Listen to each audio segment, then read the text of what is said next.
നിങ്ങൾ അറിയാണ്ട് തന്നെ നിങ്ങളുടെ ഉള്ളിലുള്ള മ്യൂസിഷ്യൻ തന്നെയാണിത് ആസ്വദിച്ചുകൊണ്ടിരിക്കുന്നത്. So I am thankful to you for making our day like this. ഞാൻ ചെറിയൊരു ഇറ്റ്സ് എൻ എക്സ്പെരിമെൻറ്റ് എന്ന് പറയാൻ എനിക്കറിയാം. But then I just want to show you. Musicians അല്ല, ശരിക്കും കുറച്ച് ടെക്നിക്സ് ഉണ്ട് ഞങ്ങൾക്ക് ടു വെൻ വി കമ്പോസ് അല്ലെങ്കിൽ വെൻ വി സിങ്, അങ്ങനെ എന്തെങ്കിലും ഉണ്ടാക്കുന്ന സമയത്ത് പാട്ടുകൾ ഉണ്ടാക്കുന്ന സമയത്ത് ചില ടെക്നിക്സ് ഉണ്ട്. I just show you through a very common tune which is so familiar to us. ഞാനൊരു പാട്ട് വായിക്കാം, ഓക്കെ? ജസ്റ്റ് കേൾക്കുക, you will know the song. അത് കഴിഞ്ഞിട്ട് ഞാൻ ചോദിക്കാൻ കാര്യങ്ങൾ, okay? Just listen to it.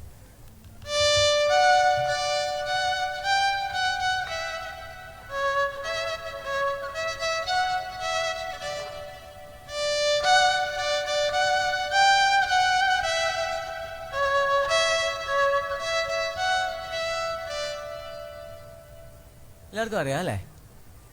ഈ ലൈറ്റൊന്നും അവരെല്ലാം മുഖത്തേക്കൊന്നും ഇടാവോ? ഇപ്പോൾ ഈ ട്യൂൺ വായിച്ചപ്പോൾ മിക്കവർക്കും അല്ലെ, എല്ലാവർക്കും അല്ലേ ശരിയാവുന്നത്. ഇതൊരു ഹാപ്പി മൂഡാണെന്ന് തോന്നുന്ന ആൾക്കാരൊന്ന് കൈപൊക്കിയ അല്ലേ? ഒരു ഹാപ്പി മൂഡാണല്ലേ? ഇറ്റ്സ് ഒരു ജോലി ഹാപ്പി മൂഡ്. ഓക്കെ, ജസ്റ്റ് ഇതിനകത്ത് ചെറിയ ചേഞ്ച് വരുത്തിട്ടാൽ അഗെയിൻ പ്ലേ ചെയ്താൽ, ഓക്കെ? Listen to.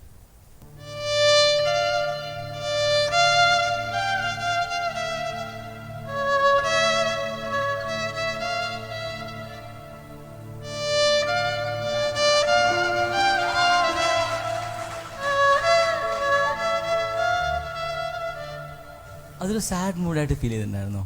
ഇതുണ്ടേ. സോ ഒന്നും ചെയ്തിട്ടുണ്ടായിരുന്നില്ല. സാധാരണ ഞങ്ങൾ പറയും മേജർ സ്കെയിൽ എന്ന് പറയും. മേജർ സ്കെയിൽ എന്ന് പറഞ്ഞു കഴിഞ്ഞാൽ അത് you must be knowing it, അല്ലെങ്കിൽ പറഞ്ഞു തരാൻ വിഷമമായിരിക്കും. മേജർ സ്കെയിൽ നിന്ന് മൈനർ സ്കെയിൽ ഒരു നോട്ട് ഇപ്പോൾ തൽക്കാലം മാറ്റിയിട്ടുണ്ടായിരുന്നു. ആ ഒരു നോട്ടിലാണ് ശരിക്കും പറഞ്ഞാൽ ഇത്രയും വ്യത്യാസം ഉണ്ടായത്, ഇത്രയും സൗണ്ടിങ് വ്യത്യാസം ഉണ്ടായത്. ഹൗ കം ഇറ്റ് വർക്ക്സ് എന്ന് വെച്ചാൽ ചില ആൾക്കാർ ഭയങ്കര തിയറിയൊക്കെ പറയുന്നുണ്ടാവും, അതായത് നോട്ട് ടു നോട്ട് ഇങ്ങനെ എന്താണ് ഉള്ള ലെങ്ത് വെച്ചിട്ടാണെന്നൊക്കെ. പക്ഷെ അതൊന്നുമല്ല, എനിക്ക് തോന്നുന്നത് ഫെമിലിയാരിറ്റി തന്നെയാണ്. ഓക്കെ, ഹൗ ഇറ്റ് സൗണ്ട്സ്, നിങ്ങൾ എങ്ങനെ കേട്ട്, അല്ലെങ്കിൽ നമ്മൾ എങ്ങനെ കേട്ട് പഠിച്ചതാണ് ഈ പാട്ട് എന്നുള്ളത് മാത്രമേ, അല്ലെങ്കിൽ എങ്ങനെയാണ് മൈനർ നമുക്ക് പൊതുവെ കേൾപ്പിക്കുക എന്നുള്ളത് മാത്രമേ ഉള്ളൂ. Again I will play another version of നമുക്ക് ആദ്യ പാട്ടിൻ്റെ തന്നെ.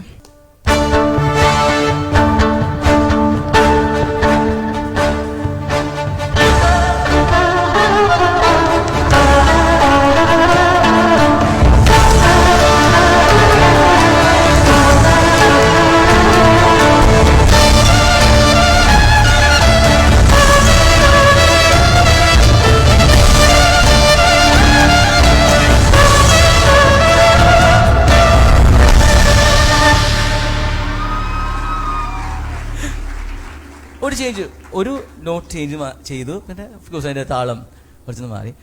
ഒരു വേർഷനും കൂടെ വായിക്കാം.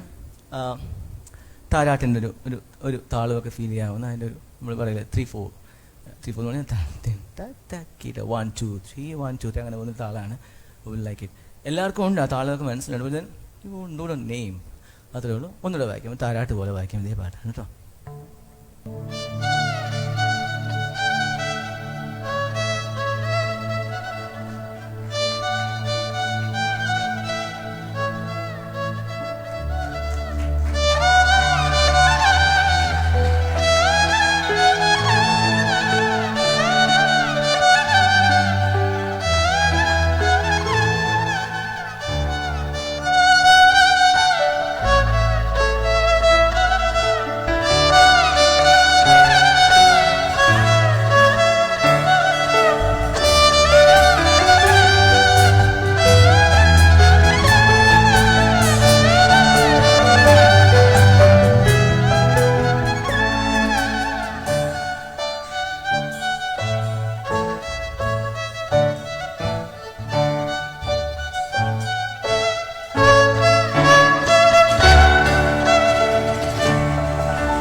Thank you very much.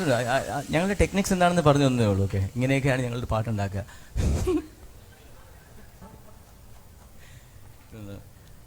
No intentions were there to insult someone, അങ്ങനെയല്ല ഉദ്ദേശിച്ചത്. എല്ലാവരുടെയും മനസ്സിലുള്ളൊരു ട്യൂൺ, അല്ലെങ്കിൽ എല്ലാവർക്കും റിലേറ്റ് ചെയ്യാൻ പറ്റുന്ന ഒരു ട്യൂൺ പല സിറ്റുവേഷനിൽ അങ്ങനെ ഉപയോഗിക്കപ്പെട്ടതായിരിക്കാം, അത്രയേ ഉള്ളൂ. ചുമ്മാ പറഞ്ഞതേ ഉള്ളൂ കേട്ടോ. ആദ്യത്തെ 2 ലൈൻ മാത്രമേ ഉള്ളൂ, അങ്ങനെ ബാക്കി